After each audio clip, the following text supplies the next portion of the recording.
Bridgerton is a show full of beautiful and elaborate costumes with colors and designs that often tell stories of their own. The series, adapted from Julia Quinn's novels and set during the Regency era, follows the Bridgerton family, specifically, their 8 children, as they come of age and fall in love. Each season spotlights the romantic relationship of one Bridgerton siblings.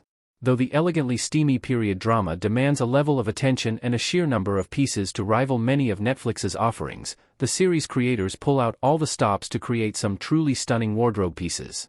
Bridgerton's use of color is incredibly important to the overall storytelling, allowing for already visually stunning sequences to crackle with additional resonance. It's one small way in which Netflix's adaptation of Julia Quinn's beloved romance novels is enhanced by a smart, deliberate, and well-conceived pre-production process. How Bridgerton uses color in their costuming.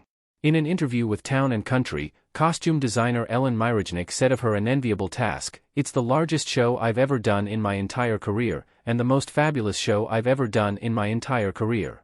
Yet, despite the challenges that came with fitting Bridgerton Season 1 cast and a small army of extras, Myrojnick and her team excel, creating pieces that manage to provide a glimpse at the character's inner life and social position.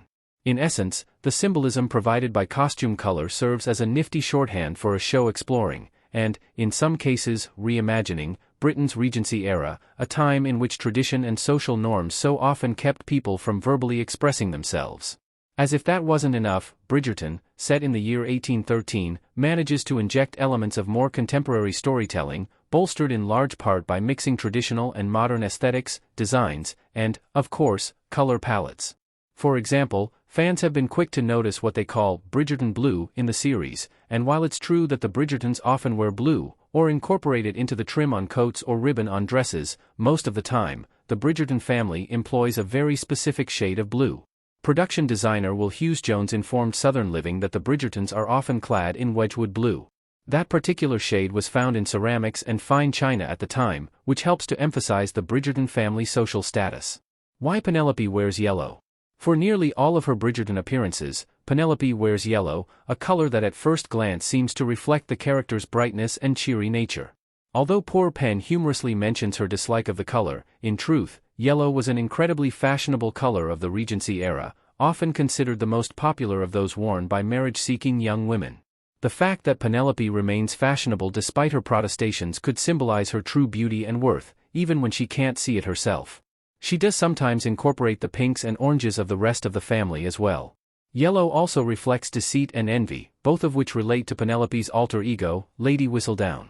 The youngest Featherington uses her considerable wit to obscure her identity, fooling her family, her truth-seeking best friend, and even the Queen's investigators.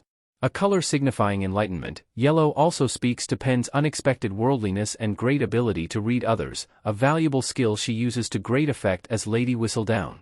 Bridgerton Season 3 sees Penelope move away from bright yellows and pinks to wear more greens and blues. Not only does this mean that she's moving away from the control of her mother, but it also brings her closer in her color palette to the Bridgerton family colors. The change is also in keeping with the novels, which see Penelope stop wearing yellow when her mother believes that Penelope is going to be a spinster forever and no longer cares to control her daughter's wardrobe.